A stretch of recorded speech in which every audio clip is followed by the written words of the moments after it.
Man, Johnny Boy, one of my favorite people to talk boxing with. That's right. We here outside the Garden, kind of an end of an era, because this is the last top-ranked ESPN card. We've worked a lot of these moments here in the big room, in the small room. What are your thoughts on this being the last top-ranked ESPN card? I mean, they had a sensational run, right? Yeah. So I think all good things have to come to an end at some point. And Bob, I spoke to him, Bob Arum, I spoke to him, he said he has a nice plan. He's working with other companies. He's seeing where they're going to land out. So let's see what happens, but he has a track record. I think he started in 1966. Yeah. So he has the wisdom. He knows what he has to move, and he has the young team working with him to move forward for the future. I mean, he's seen it and done it all. He's promoted Muhammad Ali, Sugar Ray Leonard, like all the way up through today, Floyd Mayweather, Oscar. Everyone. So I think he probably is going to land on his feet. The company's going to land on its feet. But boxing fans are just interested in kind of what's next, right? When I spoke to him yesterday, he mentioned streaming platforms. Yes. I didn't want to spend too much time pressing him, but I was like interested with streaming platforms because I heard HBO Max might be one. People are talking about Netflix. But here's the thing with Netflix. Netflix seems to be doing event by event. I don't see them like hitching a wagon to one promoter. But what are your thoughts? Where do you think they land?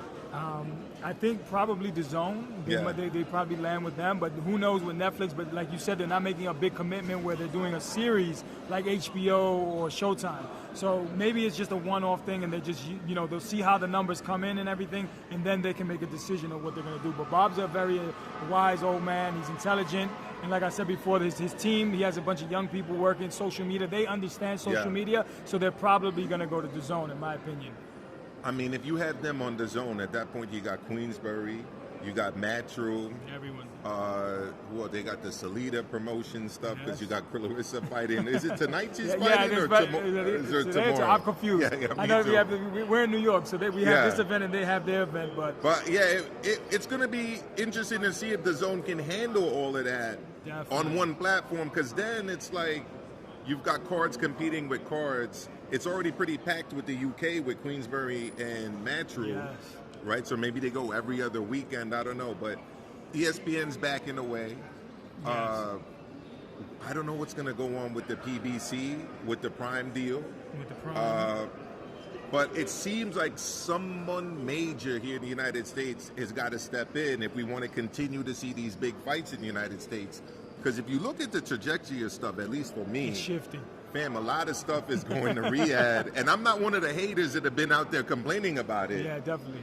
A lot of stuff is going to the UK, but surely a broadcaster here needs to step in to keep some big-time boxing here, right? Well, I think it's a fault that they created themselves. When Oscar and PBC and Bob Arum, they didn't want to work together. Eddie Hearn came in, tried to work with everyone, and now the Turkey's been involved. Now everybody wants to work with each other because they're panicking and they're saying, well, we have to do this because it's going to all shift to Riyadh, it's going to shift to somewhere else. But they should have done that a long time ago. Let's see if they can work things out now. Oscar's willing to work with everyone. He's willing to work with Al Heyman. So let's see what happens. At the Prime deal, I don't know what's going to happen with PBC and Al Heyman. I don't know if they ran out of money. I heard that they had running out of money from the hedge funds and everything. So I don't know how invested. The Waddell and Reed money. Exactly, and everybody walked away. All the fighters have a lot of fighters have left. Who's their main guy? Gervonta Tank Davis. He's in the news right now, so I don't know. Is that fight with Davis even happening? I heard it was postponed, so now we don't even know what's going to happen. Shakur said that he'd face Lamont if that fight didn't happen. Shakur just had a sensational performance. I wouldn't mind seeing Lamont Roach and Shakur Stevenson. I'd love to see that fight, but I don't think that fight's going to be on Amazon Prime if it happens. No, I don't think so. I see that as being on a ring card. And again, Turkey's announcing no pay-per-view. So it's like here we have a model based mostly on pay-per-view where the fights aren't happening because Resendiz beat planned.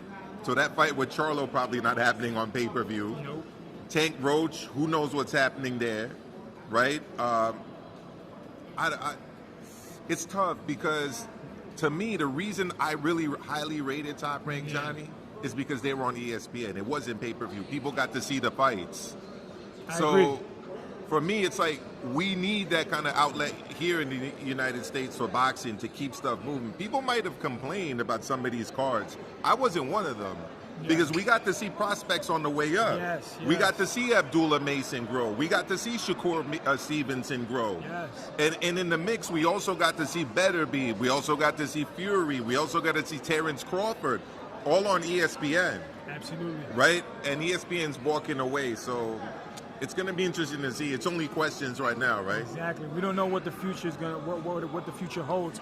But I'm pretty sure that Bob is a smart guy, and they'll work together, and they'll do what they have to do to make it work. They'll end up fine, and we'll eventually see all the fights from Top Rank and all the other promoters. But Turkey and Dana White, coming into it with the TKO boxing and messing with the fighters' pay is going to fluctuate. It's going to be different.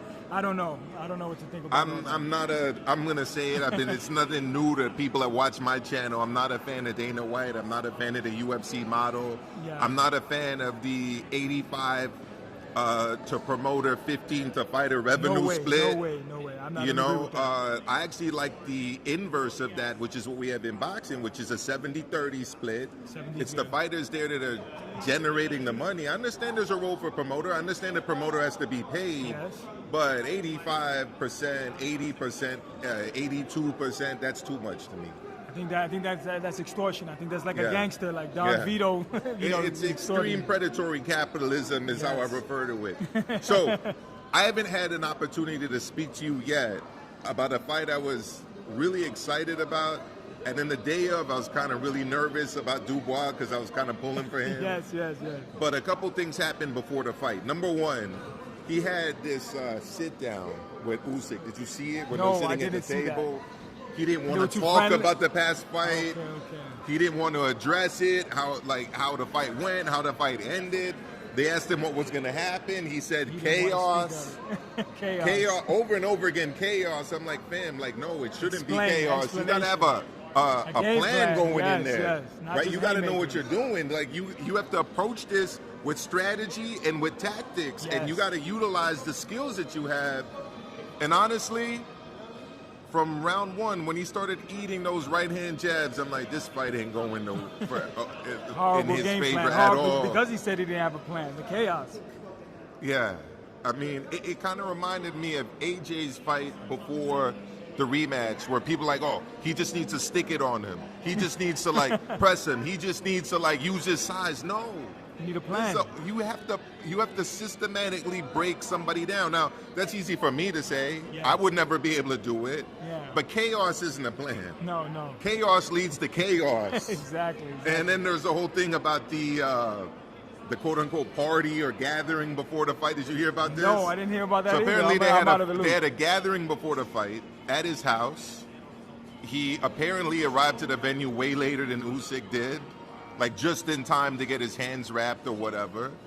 And apparently he was uncomfortable at this gathering and even stepped out to get some air or whatever, drive around for a couple hours. I mean, that's chaos. That is chaos. Yeah, that doesn't look like he was in the right mind frame and the right, training camp and everything. Yeah. It didn't look well, but it showed in the ring. He showed his plan. So most impressive performance by Usyk, you think, of his career? He had some pretty good performances. I would. You could say that because he was dropped by Dubois. Yeah. And I would have went to the body. Yeah. Personally, I would have went upstairs and tried to trick him. Yeah, he should have went to the body. That's where he was vulnerable. That's his only weakness. As far as we can see. And I think he should have did that. But Dubois, shout out to him. Hopefully he can bounce back.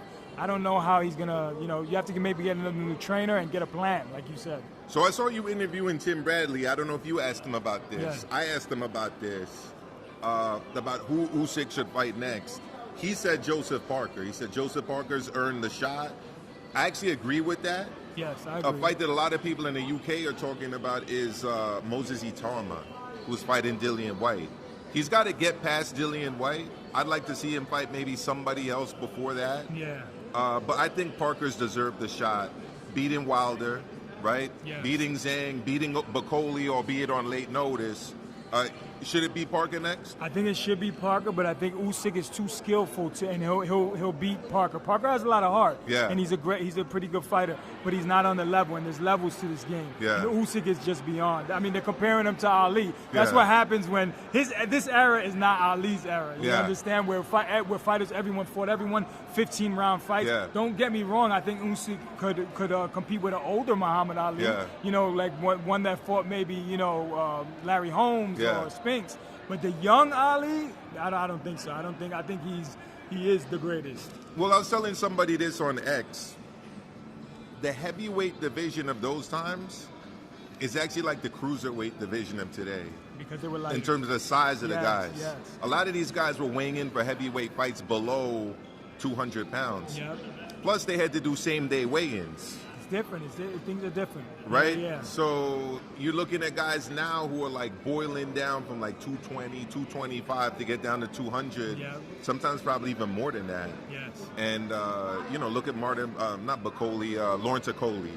Yeah. Right now he's like 260 plus when he was just a cruiserweight not that long ago. Blew up. So other than Parker, I mean, who do you see as an opponent for Usyk right now? I'm personally not interested in the rematches, not even rubber matches with AJ and Fury, because he beat those guys already. Yes, he beat. But the Tyson Furies, they were close. Those fights were close, right? Yeah. At certain points of the matchup. Yeah. If Tyson wanted to come back, I wouldn't mind seeing that, but not next. I think Parker deserves the shot. He should get it. And then as far as anybody else, I can't even think of a heavyweight there. I mean, Caballero, he's cleaned out the division. He's cleaned out the division. He has fought, but I would definitely like to see Anthony Joshua. I don't think he's a bum. I still think he has that power, and I still think he can box. But I don't know if he can beat Usyk. Well, they're talking about him fighting Jake Paul. I think he beats Jake Paul. I think he beats him. I think he's gonna hurt him. I think he definitely. I'm actually worried about that fight for Jake Paul. He thinks that he's easy because he doesn't have a chin, but you have to walk through hell to get to AJ's chin, and that's where AJ's going to expose Look at him. the shot that you just said that Dubois had to eat in order to land that shot. They didn't come easy. And with Joshua all due respect, crack. he's not the size of a Daniel Dubois. Right? Daniel Dubois, I think, is about a foot taller than me. Yes. And obviously he's heavy. So there's that fight shouldn't be sanctioned. Anyways, let's talk about the 154-pound division in this fight between Garcia and Zayas for an interim title because Fundora had to drop the belt. He didn't want to fight Zayas. Yes. He wanted a rematch with Tim Tszyu. Exactly. What are your thoughts on this fight? Because Garcia, who they kept calling Perez on DAZN. Disrespect. Yeah, it's not Perez, it's Garcia. It's Garcia. Beat Charles Cromwell, right? It was a good fight. Yes. I thought he won that fight. So he's definitely on this level. Yes, he is. What kind of fight are you expecting on Saturday? I think it's going to be a tough fight. A lot of people are thinking that Xander Zayas is going to have a walk in the park. He's going to blow through Garcia, and I don't believe so. I think that Garcia, you have to be careful, and these are those moments where you start to feel, wow, this is my time. I put in the park. I'm fighting in New York City. I'm 22 years old. I'm fighting for the title, and you have to just stay grounded and stay alert. But I'm sure there's parts of him that know that as well. Yeah. You know, he's trained for this moment. He's ready for the moment. I think he'll shine, and I think he'll be victorious, but one punch can change it, and that's the reason why we love the sport so much. So I'm curious to see what happens on Saturday night. You know what I noticed yesterday and also today at the weigh-in? Man, Garcia's relaxed. Yes, he is. And he's in the zone. Yes, he is. He's dialed in for this fight. I didn't see any nerves. He's ready. I didn't see any kind of level of intimidation of the moment, being here in New York City, fighting a guy who draws big crowds to the theater. Definitely. So I'm expecting a good fight, a competitive fight. It's a solid fight. Yes. It's a solid fight. And go ahead. When you have contenders like that, sometimes they come up and they're like a deer in headlights. Yeah. And they're like, oh, I'm on the big stage. This is New York City, the media capital of the world. Yeah. And then they freeze and they don't perform, or they just show up for the paycheck. He doesn't look like that. He looks like he wants to. He wants to win. He wants this fight. You can see his eyes, the intimidation. I think he's going to come for war, and I think we're going to see a great fight.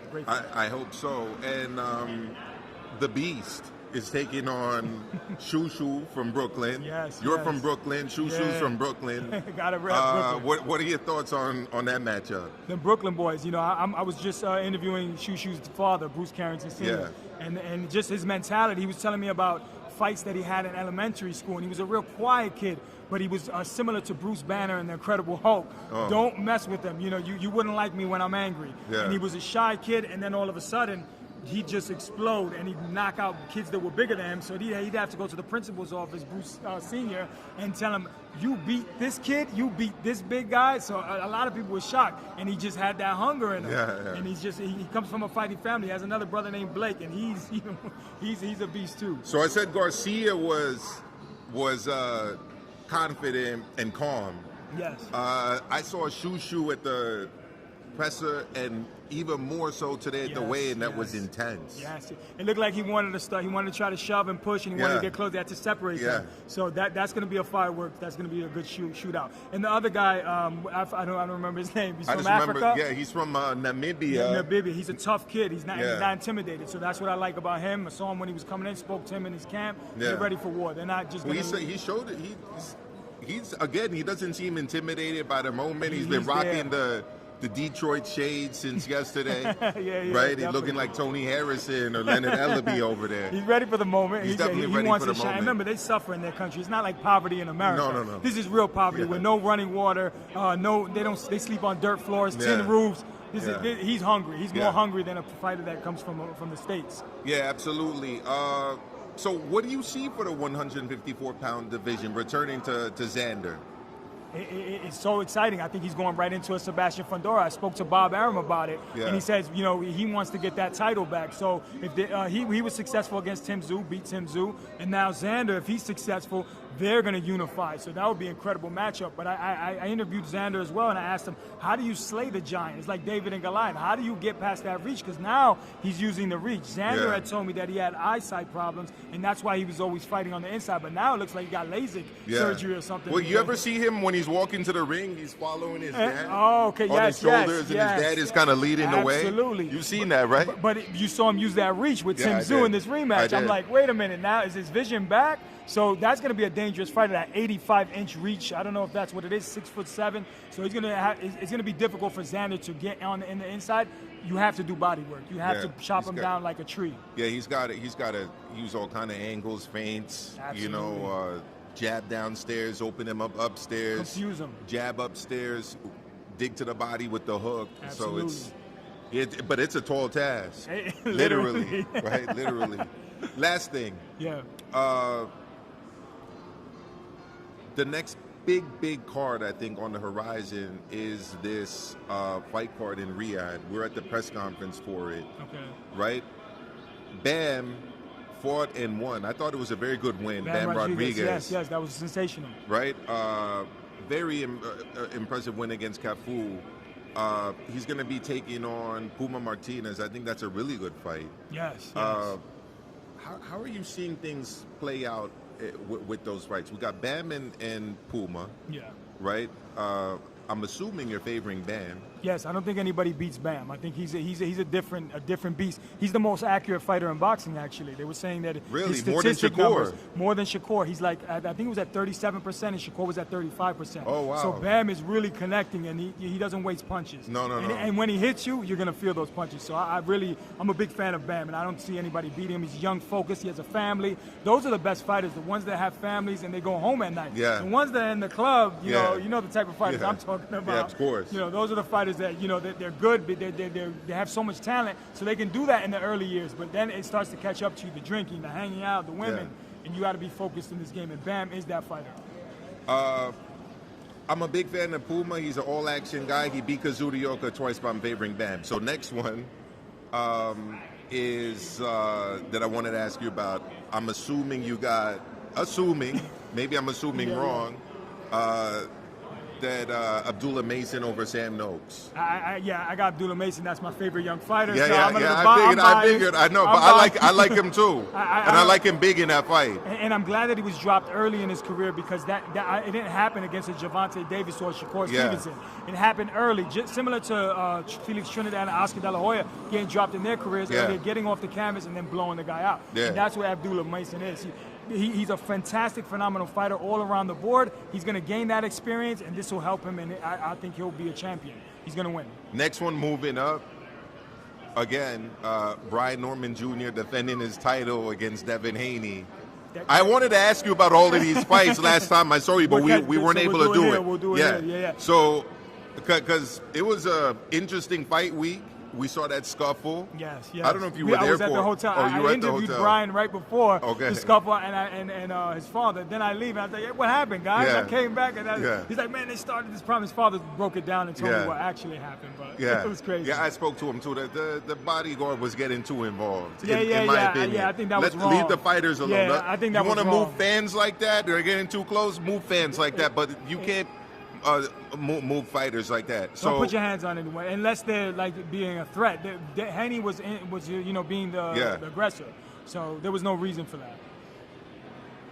I take because he's an underdog. I'm actually favoring Norman Jr. in this fight. A lot of people are. If Devin can win, he just has to box. Now his last performance. Box or run? See, that's what the last performance. Because there's boxing and there's running. Absolutely. I think he needed to get his confidence back. He was off for the year. He was knocked out badly by Ryan Garcia, who was on PEDs, and that affected his mentality. So now going into this, I think he's focused. He's got his feet back, and I think he'll to pick Brian Norman Jr. after that knockout, you got to give him a lot of credit for even accepting that. But I don't know if the fight is going to still continue. But Devin can win. You'd have to favor Brian Norman Jr. because of that vicious knockout that he got. And last one on this list. Yes. I think we're pretty much going to go 100% in our predictions here. The Benavidez Yard fight. To me, Yard fights low-level competition and then gets stopped when he steps up. Exactly. I see it being no different when he fights David Benavidez. I think Benavidez is actually probably going to walk through Yard. I agree with you, and I don't think that fight should even happen. I think that Dimitri Bivol and Benavidez is the fight that we should have seen. Yes. The two best fighting the best, and that's what the fans really want to see. Yard, I like him. He's a nice guy. I interviewed him, so I want him to get a payday, but I just don't. He's not on the level. Like I said, there's levels to this, and Benavidez is on another And he skipped levels because he hasn't fought Craig Richards. Exactly. He hasn't fought Joshua Buatsi. He hasn't fought Callum Smith. Exactly. He hasn't fought, Dan Aziz or the other guys in the UK. But he's leapfrogging and going to Benavidez. To me, it's a big task in front of him, and I don't see him being successsual on that one. Exactly. They try to stack the card, put Brian Norman Jr. and Haney on the undercard, to try to get you interested, but I'm not flying to Riyadh for that. No. I don't want, if it was Benavidez and Bivol, then it's a different story. Or Benavidez and Beterbiev. I'll take that all day because they're not going to run. Yeah. So somebody's getting knocked out. 100%. I think I'll probably watch that fight better. And that's what I meant earlier when I said there's a difference between boxing and running. Yes. Bivol boxes. No, he boxes. He doesn't run. He lets his hands go. He has an offense as well. Yes. He's not in defense mode the entire fight. He's bouncing in and out, that Russian style. Yeah. So I love Dimitri Bivol. With that long hook. Yeah, with the long hook. But Beterbiev and that's fireworks. That's two Mack trucks on a collision course. That's what we have to see. Absolutely. Anything else, Johnny? This was awesome. No, Maestro, the best in the business. Make sure you follow my guy. He's Johnny Boy Boxing. Follow me. Thank you. Love talking to this guy. Absolutely. Very knowledgeable. Right back at you. Thank you, Chad. Appreciate it.